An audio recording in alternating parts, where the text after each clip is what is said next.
Good morning दोस्तों, एसजीवी defence services academy के इस डिजिटल ऑनलाइन एजुकेशन प्लेटफॉर्म पर मैं गणेश खड़से आप सभी का फिर से एक बार हार्दिक स्वागत करता हूं। दोस्तों, हम कहानी जान रहे थे भारत के एक महान साम्राज्य की, जी हां, मौर्यन साम्राज्य की। इस मौर्यन साम्राज्य के दो बड़े सुपरस्टार, एक था चंद्रगुप्त मौर्य और उससे भी बड़ा शाइनिंग सुपरस्टार है वो है सम्राट अशोक। दोनों की कहानी हमने जान ली थी, उन्होंने क्या काम किए, इंपॉर्टेंट पहलू उनका जिंदगी के वो भी हमने जान लिए थे। आज हम उस टॉपिक पर चर्चा करेंगे जो कि मौर्यन साम्राज्य को समझने के लिए हमें मदद करता है, सोर्सेस। जी हां दोस्तों, एविडेंसेस। हिस्ट्री में एविडेंसेस का बड़ा महत्व है, शुरुआत के लेक्चर्स में हमने उसको डिस्कस किया था।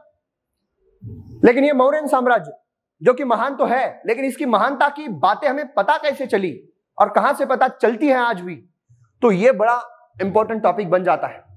तो आज इसी सोर्सेस के आधार पर कौन से सोर्सेस है और उसमें क्या इंफॉर्मेशन दी गई है, ये जानकारी आज के लेक्चर्स में हम समझने की कोशिश करते हैं। Sources of Mauryan period.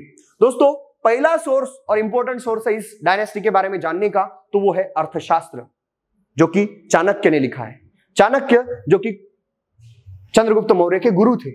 Chanakya के और दूसरे दो नाम है, उनको विष्णुगुप्त भी कहा जाता है या फिर उनको कौटिल्य भी कहा जाता है, सेम ही व्यक्ति है। इन्होंने अर्थशास्त्र नाम की किताब लिखी है।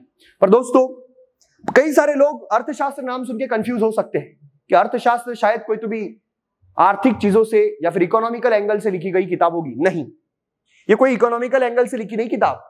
ये किताब में आपको पॉलिटिकल थिंकिंग या फिर पॉलिटिकल स्टेटक्राफ्ट के बारे में जानकारी मिलती है। राज्य शास्त्र, राज्य किस प्रकार का होना चाहिए, कैसे होना चाहिए, किस बात को राज्य में इंपॉर्टेंस देना चाहिए, ये सारी की सारी डिटेल में चर्चा अर्थशास्त्र किताब में दी गई है। यह सवाल पूछा भी गया है एनडीए एग्जामिनेशन में कि अर्थशास्त्र किस प्रकार की जानकारी हमें देता है, तो पॉलिटिकल स्टेटक्राफ्ट की जानकारी हमें अर्थशास्त्र देता है। यह पॉइंट आपको नोट डाउन करना चाहिए। अर्थशास्त्र में भारत में उस समय 9 प्रकार के स्लेव होने की बात की कही गई है। स्लेव मतलब गुलाम, और कितने प्रकार के गुलाम इस पीरियड में भारत में है, तो 9 प्रकार के गुलाम भारत में है, ऐसा अर्थशास्त्र में हमें एक उल्लेख मिलता है। इसी अर्थशास्त्र में एंशिएंट इंडिया का पॉलिटिकल स्टेटक्राफ्ट का एक बहुत जबरदस्त सिद्धांत, सप्तांग सिद्धांत, ये हमें इसी अर्थशास्त्र में मिलता है। अब सप्तांग सिद्धांत मतलब क्या है? सप्तांग मतलब 7 अंग, किसके? राज्य के। 5 limbs of the state and which are those? This was the sequence। क्या है 7 वो लिम्स या फिर वो स्तंभ जो राज्य को स्टेबिलिटी प्रदान करते हैं? तो दोस्तों, यह है उनका सीक्वेंस। राज्य का महत्वपूर्ण अंग है किंग, राजा, जो कि राज्य का प्रधान होता है, सर्वोच्च होता है। दूसरा है अमात्य। अमात्य मतलब मिनिस्टर्स की काउंसिल, मिनिस्टर्स की काउंसिल जो कि राजा को हर समय सजेशंस देती है, तो अमात्य उसको कहा गया है। तीसरा है दुर्ग। दुर्ग का मतलब है सिटी। 4th नंबर पर है आर्मी, राजा के पास की जो सेना है वो 4th नंबर का इंपॉर्टेंट पार्ट है राज्य का। 5th नंबर पर है कोष। कोष मतलब संपत्ति, ट्रेजरी। 6th नंबर पर है दंड। दंड मतलब पनिशमेंट, इस प्रकार का उल्लेख आता है, लेकिन पनिशमेंट देने का अधिकार किसको होता है?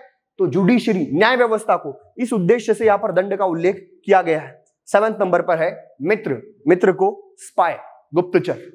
ये 7 अंग अगर अच्छे हैं तो हर राज्य डेवलपमेंट कर सकता है, और यही बात हमें चंद्रगुप्त मौर्य ने अर्थशास्त्र में समझाई। इस साम्राज्य की दूसरी जानकारी देने वाला इंपॉर्टेंट किताब कौन सा है? तो वो है इंडिका। किसने लिखा था दोस्तों? Megasthenes. Greek ambassador Seleucus Nicator के द्वारा चंद्रगुप्त मौर्य के दरबार में भेजा गया था। इसने क्या जानकारी दी है? तो इंडिका हमें सिटी एडमिनिस्ट्रेशन के बारे में महत्वपूर्ण जानकारी देता है कि शहर को उस समय किस प्रकार की कमिटीज हैंडल करती थी। दोस्तों, डिटेल में चर्चा यह की गई है कि हर शहर के विकास को बढ़ाने के लिए हर शहर में 6 प्रकार की कमिटीज रहेगी, ठीक है, और हर कमिटी में 5 मेंबर रहेंगे। हर कमिटी में 5 मेंबर रहेंगे, 6 कमिटीज रहेगी। इस प्रकार की सिटी एडमिनिस्ट्रेशन की डिटेल में जानकारी मेगास्थनीज हमें इंडिका में देता है। पाटलिपुत्र शहर कैसा है, यह भी जानकारी इंडिका से मिलती है। मौर्यन आर्मी का एडमिनिस्ट्रेशन कैसा है, यह भी जानकारी इंडिका से मिलती है। साथ ही साथ इंडिका में एक जानकारी मिलती है कि भारत में कोई भी प्रकार का स्लेव नहीं है, एक भी गुलाम नहीं है इस देश में, स्लेवरी नहीं है। लेकिन हमने पिछली स्लाइड में देखा था चंद्रगुप्त कुछ और बोलता है। तो दोस्तों ये क्यों हुआ ऐसा? चाणक्य कुछ और बोलता है और मेगास्थनीज कुछ और बोलता है। तो चाणक्य को इस भारत के डिटेल में जानकारी है और मेगास्थनीज जो है वो रॉयल एम्बेसडर है, तो वो दरबार में रहा है। दरबार में कहा उसको स्लेव दिखेंगे? स्लेवरी गांव में है, शहर में भी है, लेकिन दरबार में नहीं है। तो ये जो है स्लेवरी इस पीरियड में थी, यहां से हमें पता चलता है। लेकिन सवाल आया है बहुत बार कि किस व्यक्ति ने बताया मौर्यन पीरियड में स्लेवरी नहीं थी? तो आंसर क्या है? मेगास्थनीज और उसकी किताब इंडिका। मेगास्थनीज अपनी इंडिका किताब में मौर्यन पीरियड के सोसाइटी का दर्शन हमें देता है। कहता है कि भारत में उस समय 7 प्रकार के समाज थे, कास्ट थी। 7 कास्ट में भारत का समाज विभाजित था। इस प्रकार का स्टेटमेंट मेगास्थनीज इंडिका में देता है। तीसरा इंपॉर्टेंट सोर्स है अशोक के खुद के rock addicts.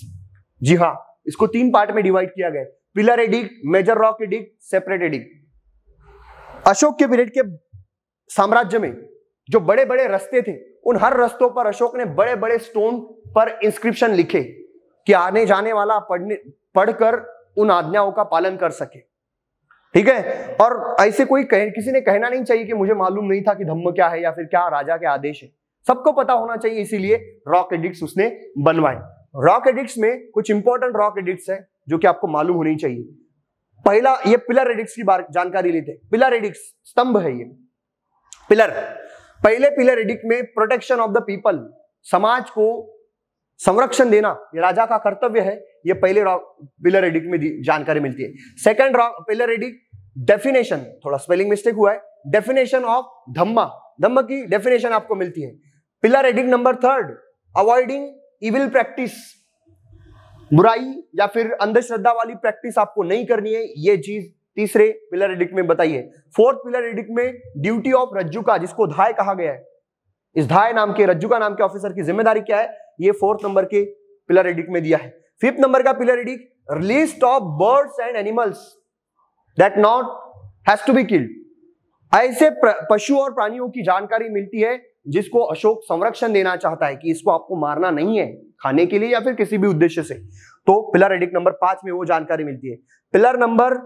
Pillar addict number 6, धम्मा डेफिनेशन, और ये 7th में भी मिलती है, tolerance of the all sect. तो ये जो है सेम जो जानकारी 6 में मिलती है वही 7th में भी मिलती है। ठीक है, इसीलिए 7th को एक सेपरेट कलर दिया है मैंने। तो दोस्तों इस प्रकार के अशोक के पिलर एडिक्ट बड़े इंपॉर्टेंट बनते हैं। मेजर रॉक एडिक्ट्स, अब इनकी जानकारी लेते हैं।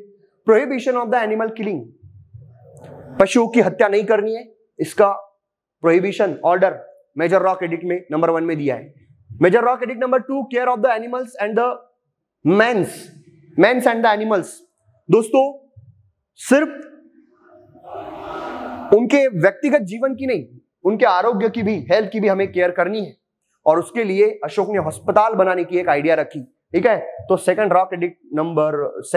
मेजर रॉक एडिक्ट में हमें हॉस्पिटल का भी उल्लेख मिलता है। किसके लिए? इंसानों के लिए तो है ही, साथ ही साथ पशुओं के लिए भी है। 3rd नंबर का major rock edict, duty of the Pradeshika, Rajjuka and Yukta, इनकी जिम्मेदारी बताई गई है। 4th नंबर डिक्लेरेशन, काय का डिक्लेरेशन, भेरी घोष टू धम्म घोष, कलिंगा वॉर, याद रखना। 5 नंबर का रॉक एडिक्ट, धम्म महामात्याज, ये ऑफिसर, इसकी क्या ड्यूटी रहेगी? Major rock edict number 6, duty of the king towards people, tolerance to the all religion, major rock edict number 7। Major rock edict number 8, Ashoka's first visit to Bodh Gaya, देखो धम्म यात्रा। ठीक है, major rock edict number 9, condemns popular ceremony, ऐसे ceremony जहां पर फिजूल के खर्चे होते हो और पशुओं की बलि दी जाती है या फिर अंधश्रद्धा का फैलाव किया जाता है, ऐसे सेरेमनीज अशोक ने बंद करवाए, स्ट्रिक्टली प्रोहिबिटेड करवाए, कोई कुछ भी कहे। 9 नंबर का major rock edict. 10 number superiority of the Dhamma, Dhamma सबसे ऊपर रहेगा, बाद में आपके रिलीजन रहेंगे। तो इस प्रकार का अशोक का ऑर्डर 10 नंबर के मेजर रॉक एडिक्ट में मिलता है। Major rock edict number 11 elaborates dhamma, dhamma की डेफिनेशन को और एक्सप्लेन किया गया है। Major rock edict number 12 tolerance to the all sects, ना सिर्फ बुद्धिज्म बल्कि जैनिज्म, लोकायत, ब्राह्मणिज्म, सारे के सारे रिलीजन्स को इक्वल ट्रीटमेंट मिलेगा। कहते हैं अशोक बुद्धिज्म की तरफ अट्रैक्ट हुआ था, और किस वजह से हुआ था, तो उसका एक बहुत बड़ा दोस्त था, अच्छा दोस्त, उसका नाम था उपगुप्त। इसके इन्फ्लुएंस में आकर अशोक बुद्धिज्म की तरफ अट्रैक्ट हुआ, लेकिन सिर्फ अशोक ने बुद्धिज्म के लिए ही काम किया, ऐसे नहीं। आपको बता दूं तो बाराबर नाम की केव है बोध गया बिहार में, वहां ये केव्स जो है, ये केव्स आजीवक संप्रदाय के लोगों के लिए बनाई गई थी, और ये अशोक के द्वारा बनाई गई थी।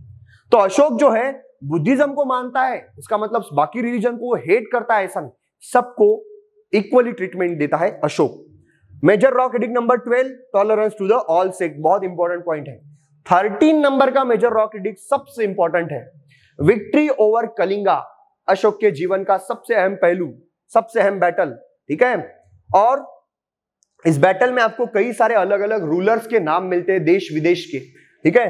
तो ये 13 नंबर का रॉक एडिक्ट बहुत इंपॉर्टेंट है। मेजर रॉक एडिक्ट नंबर 14, ये हमें reasons behind the addicts, Ashok ने ये जो एडिक्ट्स बनवाए इसके पीछे का पर्पस क्या है, उद्देश्य क्या है, ये जानकारी हमें 14 नंबर के मेजर रॉक एडिक्ट नंबर 14 में मिलती है।